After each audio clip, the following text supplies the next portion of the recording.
The world is on fire from above. A formation of B-17 flying fortresses slices through the gray autumn clouds like silver arrows, their four engines humming a defiant roar against the wind. Sun glints off aluminum wings, but it's a fleeting mercy. Below, the earth is a patchwork of scarred fields and smoldering factories, the industrial heart of Nazi Germany. Flak bursts bloom like black flowers in the sky, jagged shrapnel whispering promises of oblivion. Inside the lead bomber, Memphis Belle, Lieutenant Colonel Robert Morgan grips the yoke, his knuckles white against the leather. The air is thick with the scent of hot oil and cordite, the cockpit a cage of vibrating steel and flickering gauges. "Flak at 10 o'clock!" yells the waist gunner over the interphone, his voice cracking like dry timber. Bullets from unseen Messerschmitts streak past, tracer rounds painting red arcs in the blue. One punches through the fuselage with a metallic thunk. A hole the size of a fist blooms in the wing, but the plane holds. For now. Morgan doesn't flinch. He's done this run a dozen times, each one carving deeper into his soul. The boys behind him, kids from Iowa farms and Brooklyn streets, are ghosts already, their laughter from the briefing room faded to prayers muttered under breath. "Stay tight, formation," Morgan barks, banking left as another shell detonates too close, the shockwave rattling rivets like dice in a cup. Below the target, Schweinfurt ball-bearing plants, the lifeblood of the Luftwaffe. Hit it hard, or the war drags on another year. Another lifetime. But not all make it through. In the trailing ship Yankee Doodle, a 19-year-old tail gunner named Eddie spots the fighter first, a black speck growing fangs. "Bogey on our 6. His .50 caliber chatters back, brass casings spilling like golden tears onto the catwalk. The Me-109 dives, cannons flashing, bullets riddle the tail, shred the hydraulic lines. Eddie feels the plane shudder, hears the pilot's curse cut short by a gurgle. Alarms wail, oxygen masks flap. The fortress spirals, a wounded bird plummeting into the green below. No shoots. Just silence, swallowed by the clouds. The first rays of sun kiss the dew-slick runways of Thorpe Abbotts, home of the 100th Bomb Group. The Bloody 100th, they call it now, after too many empty bunks. Ground crews in oil-stained coveralls swarm the returning planes like ants on a carcass. Engines cough to silence, propellers windmilling to a stop.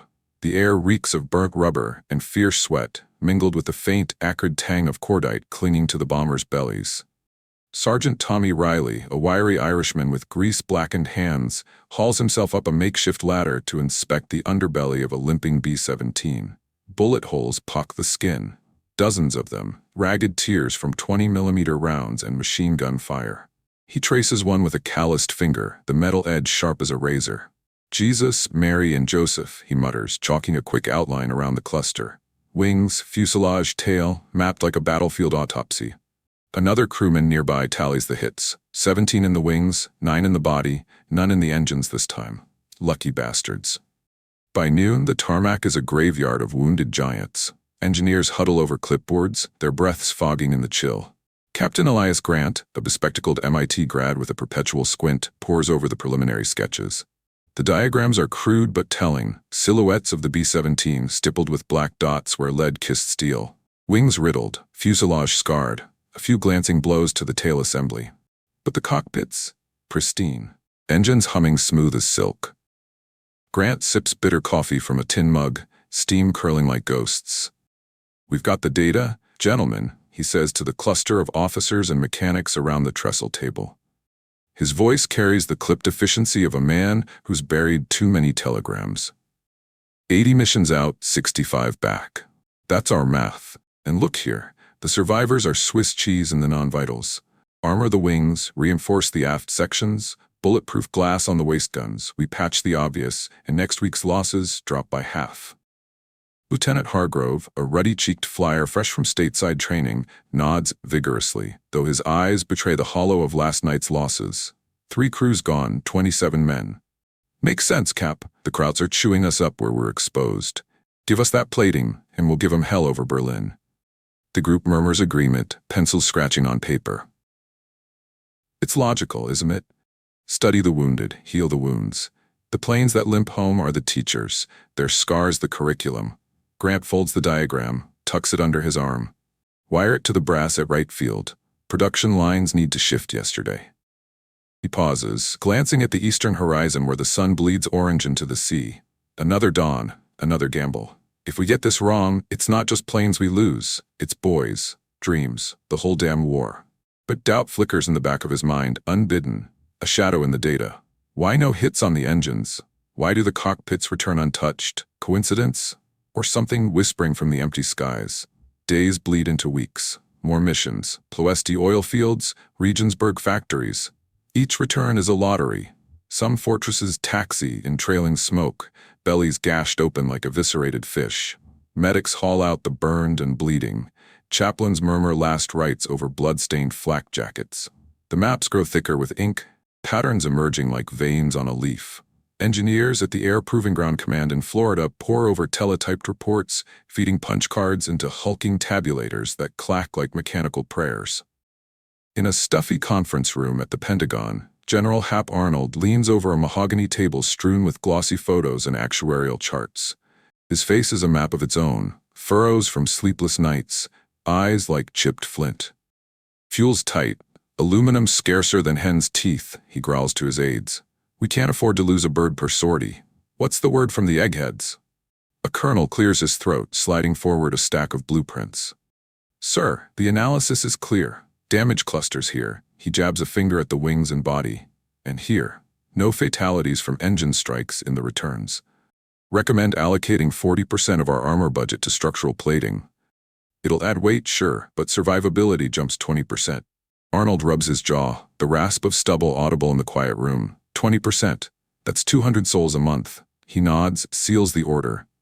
Do it, and God help us if it's not enough. Across the Atlantic, the losses mount. Airmen scribble letters home on crumpled notepaper, the ink smudged by trembling hands.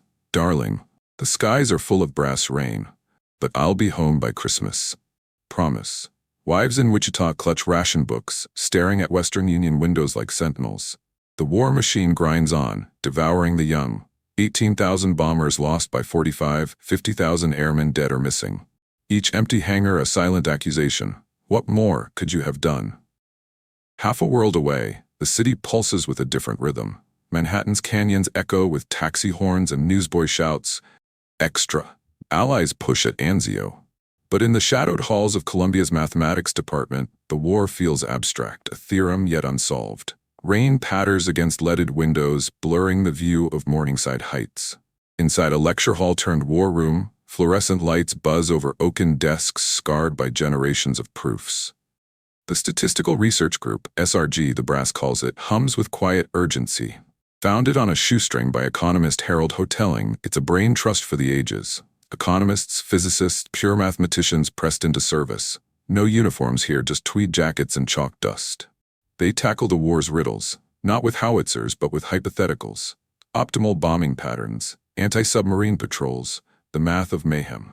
Hotelling, a lanky man with wire-rimmed glasses and a mustache like a broom bristle, paces the room, a telegram fluttering in his hand. Gentlemen and lady, he nods to the sole woman in the corner, scribbling furiously. The Air Force has a puzzle. Bomber survivability. They've sent diagrams. Bullet hole distributions from the returns. He pins the blueprints to a corkboard, the paper rustling like dry leaves. The room leans in, murmurs rippling like a breeze. Milton Friedman, young and sharp as a stiletto, adjusts his tie. Survivorship curves, Harold, or just scatter plots? His Chicago twang cuts the air, already dissecting the data in his mind. Both, Hotelling replies, tapping the chart. But it's the gaps that intrigue me. Look, no hits on the vital sections. Engines clean, cockpits untouched. The team's recommending armor there? No, here. His finger traces the perforated wings. Intuitive, but intuition's a lousy general.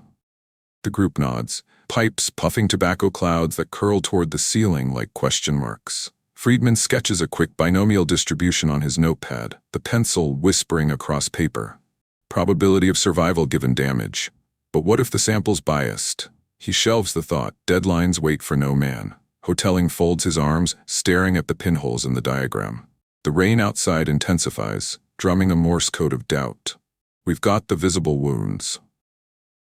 But the invisible ones, he shakes it off. We'll need fresh eyes. Wald's our man. The name hangs in the air, a quiet talisman. Abraham Wald, the refugee prodigy, the mind that fled Vienna's flames. If anyone can pierce this veil, it's him. A single lamp pools gold on a desk, cluttered with journals and half-solved integrals. The air smells of strong tea and old books, the faint must of exile. Rain streaks the window, blurring the lights of the city that saved him. But one man, half a world away, was about to see the missing bullet holes and change everything. Snow dusts the first like powdered ash, the air crisp with the bite of impending winter. A wooden shtetl clings to the hillside, its thatched roofs bowed under the weight of tradition and toil. Smoke curls from chimneys, carrying the scent of rye bread baking and tallow candles guttering. In a modest home of packed earth and timber, a boy is born, Abraham Wald, the sixth of 7 children, his cries mingling with the low chant of his father's prayers. The room is dim, lit by a single oil lamp that flickers shadows across walls papered in faded Yiddish newsprint. His mother, Rose, cradles him close, her hands rough from weaving and washing, yet gentle as she hums a negun, a wordless melody of survival. Outside, the wind whispers through the pines, a reminder of borders that shift like sand. Hungary one year, Romania the next. But inside, faith anchors them. The Torah scrolls in the ark, the Sabbath candles glow. These are constants in a world of flux.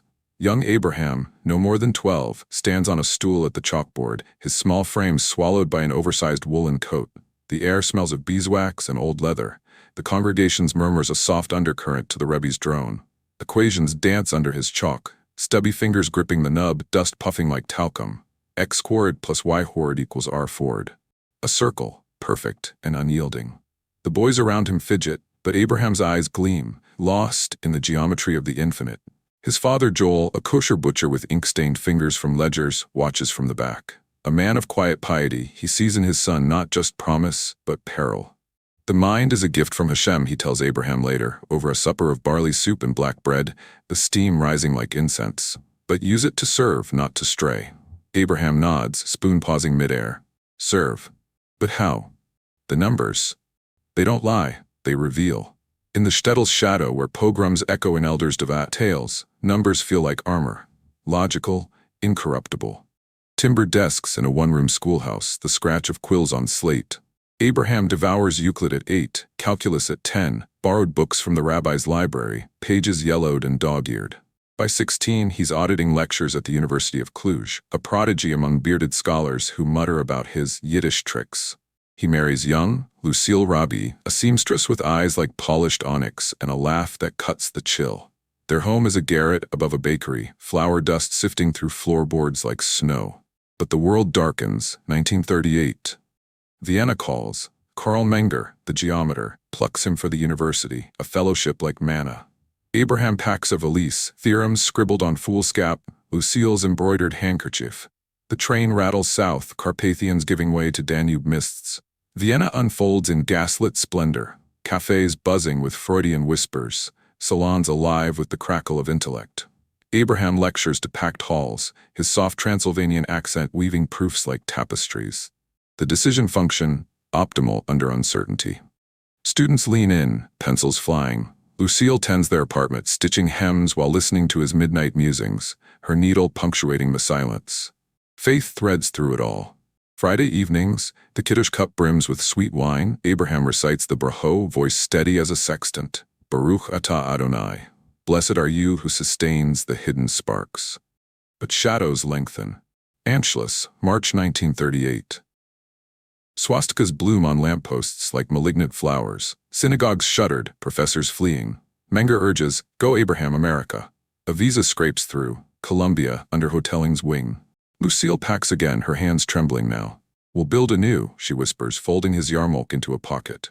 The ocean liner President Roosevelt slices the Atlantic, salt spray stinging like tears. Below decks, Abraham pores over liner algebra, the wave's rhythm syncing with his pulse. Exile is a variable, but solutions exist. The hall echoes with a babble of tongues, Yiddish, Italian, Gaelic, air thick with disinfectant and desperation. Lines snake like rivers of the displaced, chalkboards scrawling quotas, Hebrews 27%. Abraham stands tall, Lucille's hand in his, their papers crisp as new theorems. The inspector, a doughy man with a Brooklyn squint, stamps the manifest. Wald, Abraham. Statistician, age 27. No questions for the genius, just a nod and freedom's gangway. New York assaults the senses. Horns blaring like shofars, skyscrapers clawing the smog.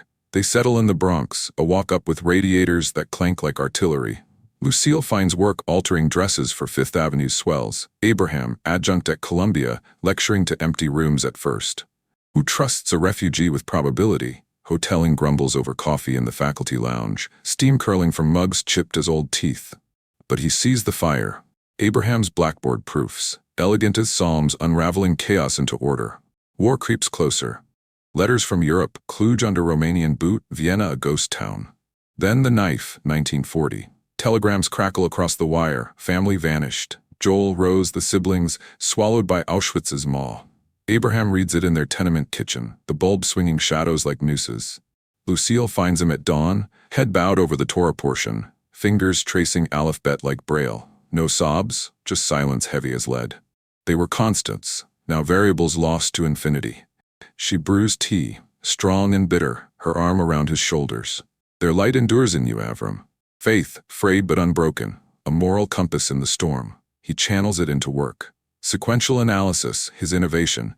Test hypotheses not all at once, but step by step, saving lives in trials. The Navy takes notice, anti-submarine wolf packs where every patrol counts. Hoteling champions him. Wald's not just smart, he's moral. Numbers as mercy. By 41, the Statistical Research Group coalesces in Columbia's bowels, a warren of borrowed offices, blackboards like battlements. Hoteling at the helm, Friedman the scalpel, Anna Pell-Wheeler the quiet force. They recruit from the diaspora, émigré physicists, Jewish economists, minds forged in Europe's forge. Fluorescents hum like distant flak. The room is a chaos of ordered minds, ashtrays overflowing, coffee rings staining reports. Abraham hunches over a desk, lamplight carving hollows in his cheeks. Equations sprawl across paper, differential equations for convoy routing, stochastic models for shell trajectories. The air smells of ink and pipe smoke, Friedman's Chesterfield mingling with Hoteling's cherry blend. Probability of detection, P of D equals 1 minus Emin's log T. But it's the human cost that gnaws. Each miscalculation, a U-boat's triumph, sailors' graves. Friedman bursts in, rain-slicked coat dripping, a sheaf of memos under arm. Abraham, the Air Force, bombers over the Reich. Loss rates at 15%. They've got data, damage plots from the birds that make it home. He slaps the folder down, pages fanning like cards. Abraham lifts one, silhouettes of B-17s stippled with ink dots. Wings hold, fuselages gashed. Engines, blank slates. He traces a finger along the pristine nacelles, the paper cool and faintly damp. Survivors' scars, but the dead, a pause. Chalk scraping as he sketches a quick Bayesian update on the board. Prior distribution skewed by selection. Hoteling peers over his shoulder, mustache twitching. Survivorship, Abe, the sample's the saved. Abraham nods, eyes distant. Yes, the missing are the message. Lucille waits at home, mending socks by radio glow. BBC murmurs of Tobruk, Stalingrad. She sees the wear on his face, the yarmulke askew after late nights. Rest, mein Lieb, she says, pressing a kiss to his temple. The numbers need you whole. He smiles faintly, folding her into his arms, whole, as if exile leaves one intact. The group expands, codebreakers moonlighting, actuaries from insurance firms. They tackle torpedoes, radar jamming, math as munitions. Abraham's sequential tests cut trial times by half, saving on prototypes lives. But the bomber puzzle simmers, telegrams piling like unanswered prayers. Hoteling corners him one gray afternoon, corridor echoing with distant lectures. Take it, Abraham, your eye for the unseen. He hesitates, glancing at a faded photo. Family in Cluj, smiles frozen in sepia. Unseen. Like them. Then resolve hardens, a steel in his spine. For the living, he murmurs. The clock ticks past 2, rain lashing the pane. Abraham unfolds the latest diagram, bullet holes like constellations of loss. Pencil hovers, then descends, curves of conditional probability arcing graceful. P survival damage, P damage survival. The inversion, the bias unveiled. Lucille sleeps in the next room, her breathing a soft anchor. He works on, the scratch of lead, a litany against the dark. He had escaped the Nazis, but now he would fight death itself, armed with a pencil. Snow dusts the ledges outside like forgotten chalk. The city muffled under a blanket of gray.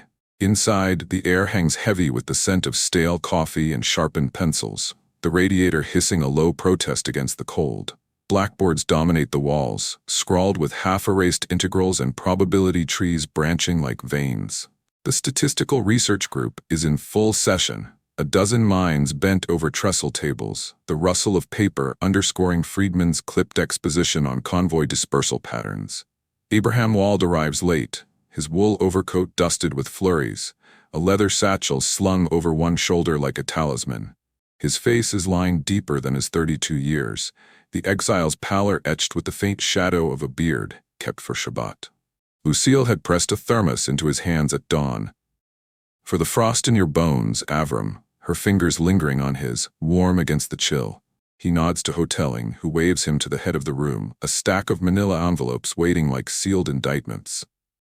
"Abraham, glad you're here," Hotelling says, his voice a gravelly baritone, honed by years of lecturing. He slides the top folder across the scarred oak, the paper whispering against wood. "The Air Force brass. Urgent as a torpedo wake. Bomber data. Damage assessments from the 8th Air Force runs. They've got 20 missions worth, plotted out. Wants recommendations on armor allocation by New Year's." Abraham settles into a creaky chair, the springs groaning under his slight frame. He opens the folder with deliberate care, as if handling a fragile scroll. Inside, blueprints of the B-17, translucent vellum overlays marked with ink stipples, bullet holes catalogued like stars in a hostile constellation. Wings pocked with clusters, fuselages traced with linear gashes from raking fire. The tail assemblies bear the brunt, ragged tears from defensive gunners' blind spots. But as his eyes traverse the diagrams, engine nacelles smooth as fresh-forged steel, cockpits unmarked, fuel tanks pristine, a quiet tension coils in his chest. Milton Friedman leans over from the adjacent desk, his cigarette trailing a lazy helix of smoke. "See the pattern? Non-critical hits dominate. The engineer's figure reinforce the extremities, wings for lift integrity, aft for control surfaces. Add plating there, and you buy back 10 to 15% on return rates. Simple regression on the visible data." His tone is brisk, the economist's faith in markets bleeding into models. Supply the damage, demand the survival. The room stirs, nods from the physicists, a murmured assent from the lone actuary in the corner, her glasses fogging slightly over a steaming mug. Hotelling pins a master diagram to the corkboard, the tacks clicking like loading chambers. Their prelim report: prioritize structural redundancy where empirical evidence shows vulnerability. Sounds airtight, but Abe, you've got that look. Abraham doesn't respond at first. His fingers trace the empty spaces, the ghostly outlines of engines, the void over the pilot's perch. The room quiets, the only sound the faint tick-tick of a wall clock and the distant wail of a ferry horn from the Hudson. Empirical evidence, he thinks, but whose? The survivors, the ones that limped home to tell. He rises slowly, chalk in hand, and approaches the board. The dust from previous equations lingers in the air, fine as talc, settling on his sleeves. "Gentlemen," he begins, his accent a soft lilt of Carpathian hills, vowels rounded like river stones. The chalk scrapes the board, a clean line bisecting the B-17 silhouette, dividing vital from vital less. This data, it is honest, but incomplete. He pauses, the white streak glowing under the fluorescence. Eyes follow him, a ripple of curiosity. Friedman stubs out his smoke, leaning forward. Abraham sketches rapidly now, the chalk scritch a staccato rhythm. A simple table emerges, columns for observed damage and sample bias. Rows populate with fractions, hits per square foot, conditioned on return. Consider, we observe only the planes that survive. Each bullet hole we mark is from a bird that flew through the storm and back. The wings, yes, hold, but redundant struts held. The fuselage, grazed but pressurized cabins endured. He circles a cluster on the diagram, the chalk dust flaking onto his cuff like dandruff from an old prophet. But the engines? He taps the blank nacelle, the sound hollow. The cockpits, the fuel lines amidships? No marks. Why? The room shifts. Hotelling's mustache twitches, a physicist mutters about ricochet angles. Abraham turns, facing them fully, his dark eyes steady as a theodolite. "Gentlemen, where are the planes that didn't come back?" The question lands like a dud shell, silent but resonant. Friedman exhales sharply. "Christ, Abe. Selection bias. The samples skewed to success." Hotelling crosses his arms, pipe clenched between teeth. "Survivorship, like studying shipwrecks by the hulls that float. The sunk ones, their hulls tell the real story." Abraham nods, resuming his sketch. Now, probability densities bloom, curves overlapping like fog banks. The Gaussian swell of hits on wings flattens when inverted. P damage survival yields to P survival damage.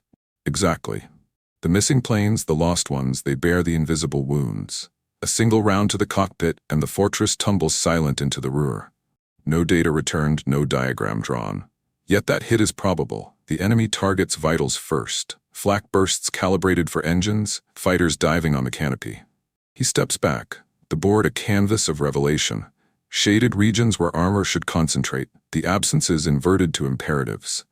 The air thickens with understanding, murmurs building to a low hum.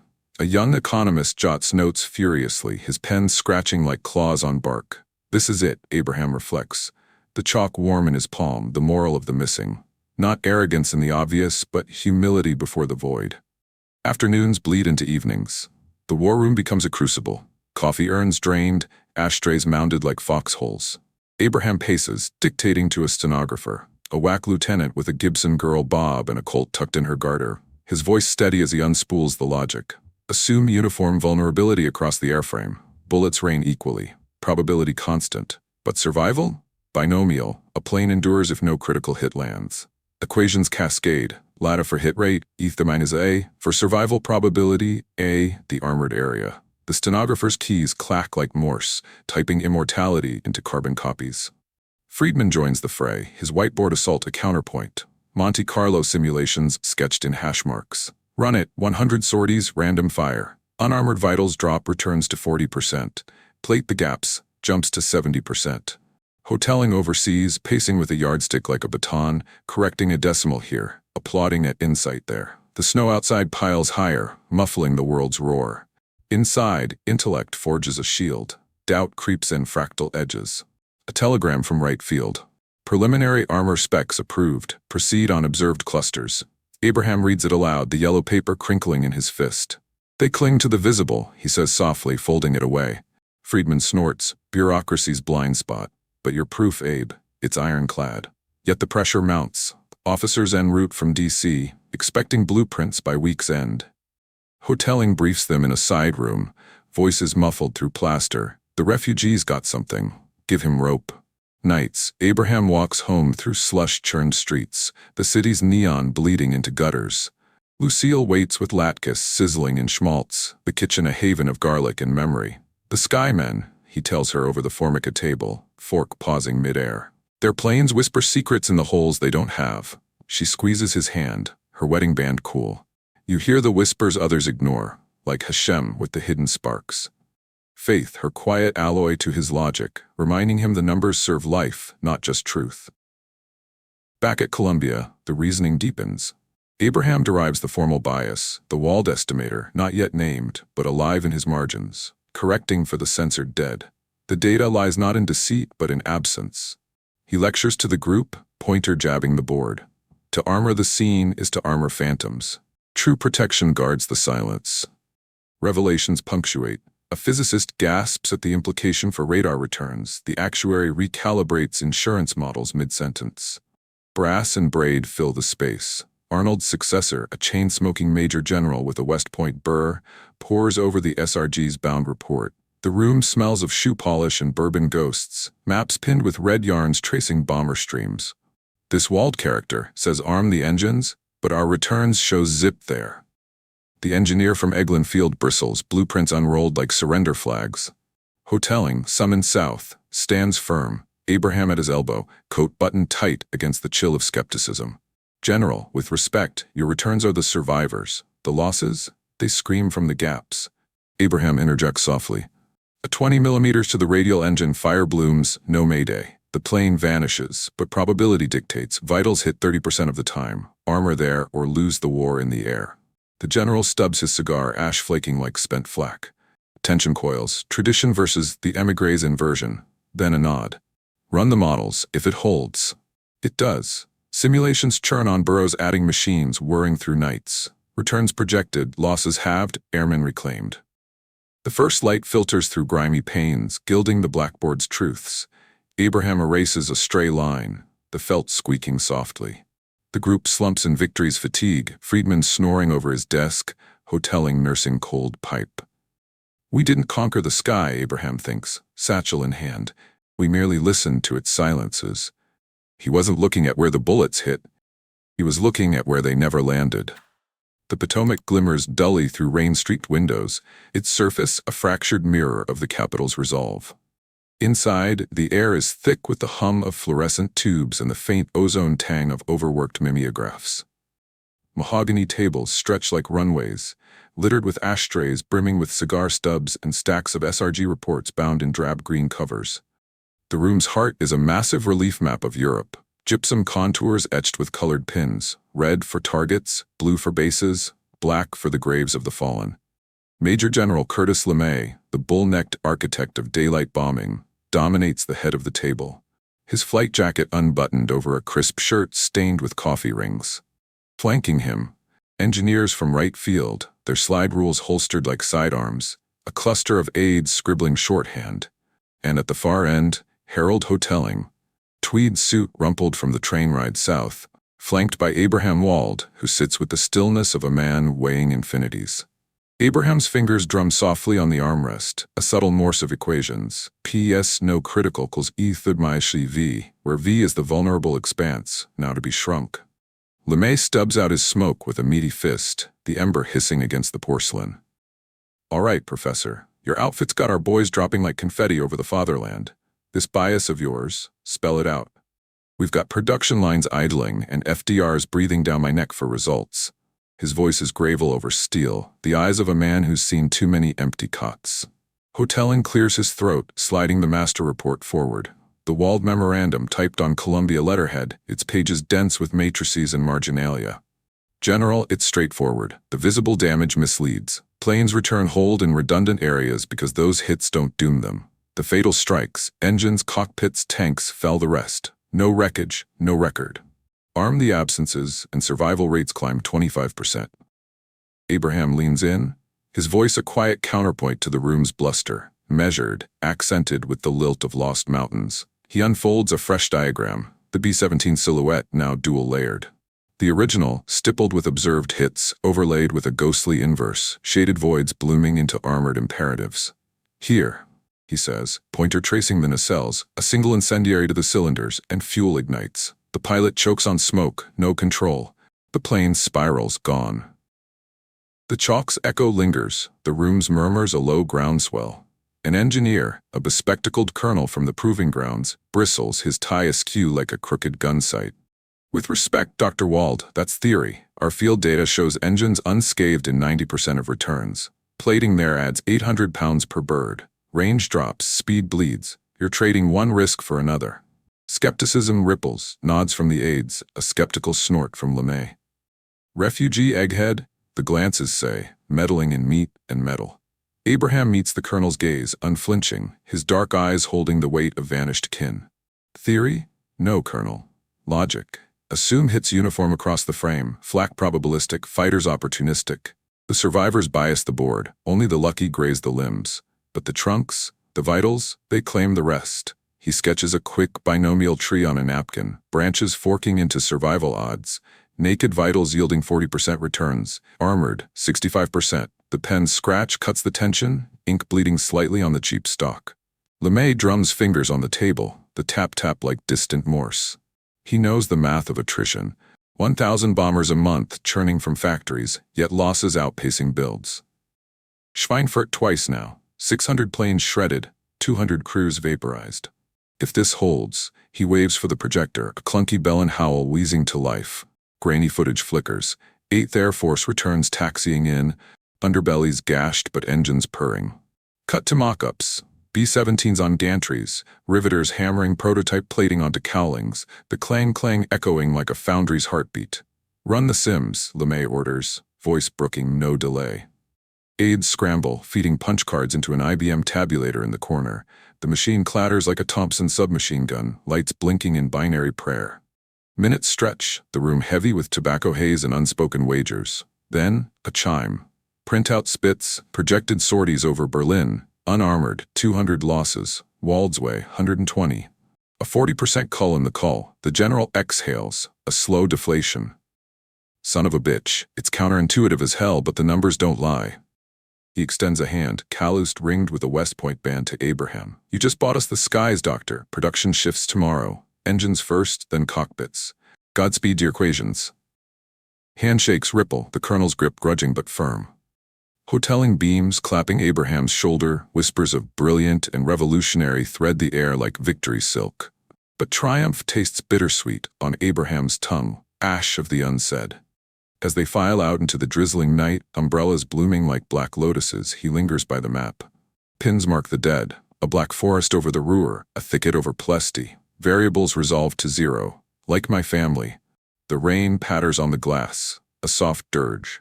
Dawn breaks over Detroit's Willow Run plant, the world's largest assembly line, a serpent of steel and sweat. Spotlights pierce the gloom, illuminating riveters and welders' masks, sparks cascading like golden waterfalls as armor plate welds to engine mounts. The arc sizzle fills the hangar, blueprints pinned overhead. Wald's inversions now etched in inches of manganese steel. B-17s emerge heavier, hungrier on fuel, but resilient, vitals sheathed in quarter-inch invulnerability. Test flights over Lake Erie, tracers rake the frame, but the fortresses shrug off the vitals' kiss, limping home with wings afire but hearts intact. Across the Atlantic, the 8th adapts. Thorpe Abbott's hard stands gleam with new birds. Wald's bastards, the ground crews jest, slapping backs amid the whine of torque wrenches. Lieutenant Hargrove climbs into his cockpit, the armored glass a faint distortion over the instruments. The added weight tugs at the climb rate, but the engines, those throaty right cyclones, thrum with borrowed life. Feels like flying a brick. He radios the wingman, but his voice cracks with unvoiced gratitude. Formation assembles, the drone building to a thunderous hymn. Over the channel, flak claims its toll, but fewer spirals, more silver threads returning through the black blossoms. Teletypes clatter in LeMay's HQ, mission reports streaming in like blood pressure rising. February 44, big week raids, 1,000 bombers pound aircraft factories. Losses, 200 planes, down from 300 projected. Crews debrief in Nissen huts, the air thick with adrenaline and dentine gum. Took a 20 mil dead center on the cowl. A waist gunner recounts, bandaged arm and sling. Bounced right off, thought we were goners. Medals follow, distinguished flying crosses pinned under low ceilings, but the real saver is anonymous, a nameplate on a report. SRG recommendation, A. Wald. Back in New York, the breakthrough filters through the group like fine wine. Friedman toasts with bootleg rye in the war room, glasses clinking amid stacks of fresh data, post-reversal plots showing the shift, hits now registering on armored vitals, planes returning scarred but whole. You flip the script, Abe. Survivorship's ghost exorcised. Hoteling drafts memos to the Navy, cross-pollinating the insight. Submarine hulls reinforced at weak points, unseen in sinkings. Abraham demurs the praise, filing away the returns like sacred texts. Not my victory. Theirs, the boys who fly. Cherry blossoms drift past the fire escape, petals sticking to the sill like fleeting hopes. The kitchen table is a battlefield of blueprints and half-eaten challah, Lucille's embroidery hoop paused mid-stitch, a Star of David in blue thread, for remembrance. Abraham enters wearily, satchel heavy with ungraded finals, the hallway's linoleum squeaking under his soles. She rises, pressing a kiss to his cheek, her scent of lavender soap a balm against the city's grit. The wires came today, she says softly, unfolding a yellow telegram from the sideboard. From the Air Ministry. Armor deployment yields 28% reduction in attrition. Gratitude to Dr. Wald and SRG.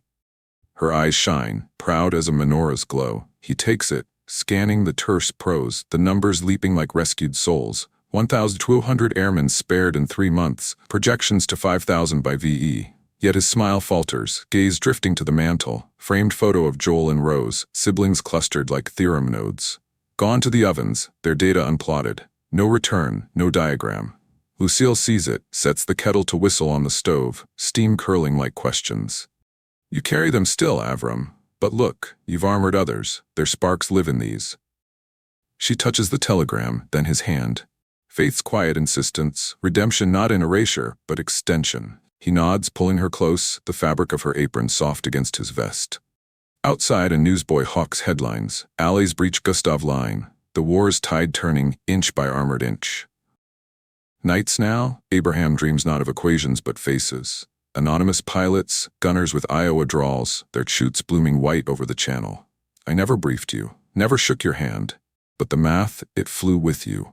The group celebrates in fits and starts, dinners at automats where pie slices cost a nickel and talk turns to post-war dreams. Friedman eyes Chicago tenure, hoteling, plots a journal on sequential inference. Abraham contributes sparingly, his mind already wandering to broader fields, econometrics for reconstruction, quality control for the peace. But the tragedy lingers, a shadow bias in his proofs, family's absence the ultimate survivorship, teaching him the cost of the unseen. One evening a package arrives, from LeMay's office, a model B-17, vitals plated in silver foil, engraved base, to A. Wald, for seeing the unseen. Lucille dusts it onto the shelf beside the family portrait. A mitzvah in miniature, she murmurs. He traces the cowling, metal cool as a promise. Thousands saved, yet the hole in me, unarmored. Summer raids escalate, Berlin by daylight, the Big B's thunder shaking the Reich. Losses dip, 10% per sortie, crews rotating home with stories of ghost armor. Shrugging off Me-109 dives. Wreckage analysis confirms it. Recovered fortresses from channeled ditches, engines pulped where plating would have held. Airmen toast the math wizard in mess halls, passing rumors of a Hungarian sage wielding numbers like Excalibur. Abraham watches from afar, clippings yellowing in a drawer. Bombers beat odds, new tactics key. The quiet triumph swells, not in acclaim but in the ledgers. 4,000 lives by autumn, the eighth's hammer falling harder unblunted. Logic versus loss, he reflects, pencil pausing over a fresh proof. Intellect's indifferent blade, honed by sorrow. Candlelight flickers on velvet arcs, the shofars blast a raw plea for inscription in the book of life. Abraham stands in the balcony, Yarmulke shadowing his brow, Lucille's hand in his. The cantor intones Unatane Tokef, who shall live, who shall die, the words a stark probability. For them, the answer came too soon. For these airmen, delayed. He whispers a prayer, not for glory but gratitude. Numbers as tikkun olam, mending the world one inverted curve at a time. He never saw their faces, but his equations kept them alive. Leaves skitter across the quad like errant footnotes, gold and crimson under a sun that slants low, forgiving. The war's echo fades. VE Day confetti long swept from Times Square, ration books traded for nylons, but the air still carries a faint char, as if the world's pyres smolder unseen. Students flood the paths again, not in khaki but corduroy, their laughter a tentative overture. Abraham Wald walks among them. Satchel lighter now, the SRG's blackboards wiped clean for peacetime proofs.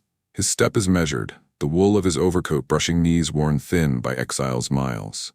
Lucille links her arm through his, her coat, a quilt of mended patches, practicality's quiet rebellion. They pause by the sundial, its gnomon casting a blade of shadow. Peace suits you, Avram, she says, voice soft as challah. No more telegrams at midnight. He smiles, faint lines crinkling at his eyes, but his gaze drifts to the horizon, the Hudson's gleam, a ribbon of what-ifs. Peace. A variable stabilized, yet the integrals of loss, they diverge. The war saved thousands with his hand. Now it leaves him to tally the unsaved, family ghosts in the margins. The Statistical Research Group disbands in fits, hoteling to North Carolina, Friedman to Chicago's moneyed puzzles. Abraham stays, tenure secured like a hard-won visa. His office, a corner garret overlooking the quad, fills with fresh chalk dust, the scritch of equations resuming their dance. No more bomber silhouettes, now econometric models for the Marshall Plan, forecasting Europe's rebuild. Sequential analysis blooms into textbooks, statistical decision functions, published 47, its pages dense as a mignon's prayer, hypotheses tested not exhaustively but efficiently, sampling the signal from noise. Factories adopt it for quality control, the Navy for gunnery calibration. Math as midwife to the ordinary, he reflects, pencil pausing over a beta distribution. From skies to assembly lines, the unseen optimized. Winter 46, Abraham lectures to packed halls, his Transylvanian cadence weaving game theory with Talmudic precision. Students scribble furiously, the hall's oak benches creaking under their weight. Consider the decision maker, he says, chalk arcing a payoff matrix on the board. Uncertainty is not chaos, but a function to bound. Test sequentially, halt when truth emerges. Applause ripples, but he waves it off. Eyes on the back row. A veteran's haunted stare, a young woman's nod of quiet fire. Lucille attends sometimes, knitting in the wings, her needles clicking a counterpoint to his logic. By 48, breakthroughs cascade, contributions to linear programming, optimizing resource flows for the nascent UN. He consults for RAND Corporation, the Air Force's think tank, irony's gentle prod, applying survivorship to Cold War jets. The bias persists. He tells a circle of crew-cut analysts over coffee in Santa Monica, the Pacific salt tanks seeping through vents. Study the missions that abort early. Their near misses armor the fleet. They nod, memos flying to Lockheed Skunk Works. His name whispers through journals. Wald's test, a staple in econometrics, bounding errors in finite samples. Faith infuses it. Shabbat eves he debates Lucille over candlelight. Is probability divine or merely mimicry? She laughs, pouring Minishevitz. Both mine shots. Hashem hides in the decimals. Family grows in fragments. No children, the war's theft too deep. But nieces and nephews airlifted from displaced persons' camps. Orphans of the math he couldn't compute. He tutors them in the Bronx kitchen, integrals amid matzo ball soup, the steam fogging windows like veils. Constance reclaimed, however small. Columbia promotes him, full professor 50, a plaque unveiled in the math lounge, brass gleaming under fluorescence. Colleagues toast with sherry, hoteling wires from Duke. You outthought the Reich, now outthink the atom age. But the heart's quiet fractures show, migraines from overwork, a tremor in the hand that once steadied chalk. Lucille doctors him with herbal teas, her remedies a bridge to kludge. Rest, Avram. The equations wait. He tries, walks in Central Park, the leaves rustle, a stochastic calm. Yet nights bring dreams, B-17s wheeling phantom formations, bullet holes inverting to stars. Did I miss a variable? A life? Sun shafts dust motes into golden calculus. Abraham pores over a fresh manuscript, Foundations of Statistical Inference, its arguments a bulwark against randomness.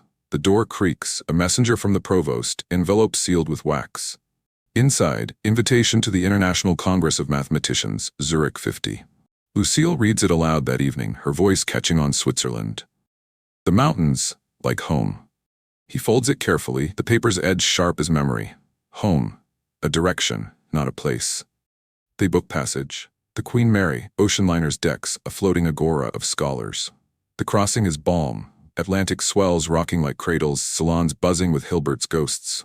Abraham debates von Neumann over cigars, the smoke-wreathing theories of computation. Lucille charms the wives with stories of Viennese waltzes, her laughter a rare bloom. Zurich greets them crisp, Alps jagged as inequalities, Lake Geneva's blue A-solved equation. The Congress unfolds in the Polly's halls, lectures on topology, banquets with fondue's cheesy melt. Abraham presents on sequential probability ratios, the auditorium hushed as he inverts a likelihood function on the board. The data's silence speaks loudest, he concludes, chalk dust settling like applause. Fame's tendrils tighten, offers from Princeton, Chicago, a Guggenheim for 51. He demurs, loyal to Columbia's grit. Back in New York, legacy accretes, his bomber insight cited in operations research, a cornerstone for modern risk analysis. Insurers model catastrophes with Wald estimators. Epidemiologists track pandemics by the unreported dead. From flak to flu, the bias eternal. He guest lectures at the New School, Emigre Haven. We fled with theorems in our pockets. Now they rebuild worlds. Students, many like him, displaced, driven, lean in, notebooks filling like arcs. Fall 52, rumors of a sabbatical, perhaps Jerusalem, Israel's birth, a distant kin's call. Abraham packs lightly, manuscripts, tefillin, Lucille's photo. The flight, TWA constellation from Idlewild, propellers thrum syncing with his pulse. The cabin smells of leather seats and fresh newsprint. Headlines of Eisenhower's landslide, Korean armistice. He settles by the window, equations sketched on a napkin, a new proof for multivariate regression. Variables intertwined, like fates. Turbulence jars over the Atlantic, but he dozes, Lucille's letter in pocket. Fly safe, my constant. Truth awaits. Dawn breaks, the pilot announces Ireland's green blur. Then, crack, the airframe shudders, a wing shears in clear air turbulence, the constellation corkscrewing into the Irish Sea. No mayday, no shoots. 36 souls including Abraham vanish in foam and fury. Newswires crackle. Columbia prof, war hero mathematician, perishes in crash. Lucille learns by radio, the announcer's voice a knife through static. She sinks to the kitchen floor, the kettle's whistle unanswered. Avram, the man who armored skies, felled by wind. The world mourns quietly, obituaries in the Times, tributes from Rand. Hotelling eulogizes at Riverside. He saw the invisible, bullet holes in the data, sparks in the void. Lucille stands dry-eyed, yarmulke pinned, the chapel's stained glass fracturing light like prisms of proof. No body recovered, a marker in Trinity Cemetery, engraved with Aleph Null, infinity's nod. He outthought death, she whispers to the stone, but it claimed him mid-equation. A decade on, the hall echoes with his ghost. A young statistician, Alan Birnbaum, chalks a Wald-inspired confidence interval, the scritch familiar. Students nod, the bomber story, now legend, threads curricula. Survivorship bias, a cautionary theorem. Abraham's books line shelves, sequential analysis reprinted, dog-eared by NASA engineers plotting Apollo risks. His methods seed the digital age, machine learning's decision trees, bounded by sequential tests, quality control in Silicon Valley fabs, where chips etch his inversions. Legacy ripples wider. In Vietnam's shadows, Air Force analysts armor helos by the unseen. In boardrooms, CEOs query market data's gaps. The Nobel nods sideways, economics 69 to Frisch and Tinbergen, but Wald's shadow looms in their citations. Lucille, widowed but unbowed, endows a fellowship, the Abraham Wald Prize, awarded to émigré minds. For those who question the returned, she says at the first ceremony, voice steady as a limit. Faith endures, she lights Yarzite candles yearly, the flames dancing on theorems transcribed in margins. 80s, challengers plume, investigators citing Wald, O-rings silence the fatal bias. Financial crashes dissected by his estimators, subprime ghosts in the ledgers. Today, in labs from CERN to CRISPR, the missing data yields to his gaze. Dark matter's voids, gene edits unreported failures. Airmen of 43 gray now, toast him at reunions. That Jew prof saved my ass over Dresden.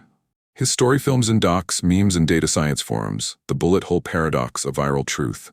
Waves gnaw granite, a plaque weathered. TWA Flight 830, 1952. In memory of Abraham Wald and souls lost. Tourists snap photos oblivious, a gull cries, echoing the prop's last thrum. Irony's test, the armorer unarmored. But truth outlives the tide. His equations, etched in ether, armor the unseen still. The planes that returned were covered in holes. The ones that didn't, covered in truth. If you believe forgotten minds deserve their stories told, subscribe for more Untold World War II brilliance.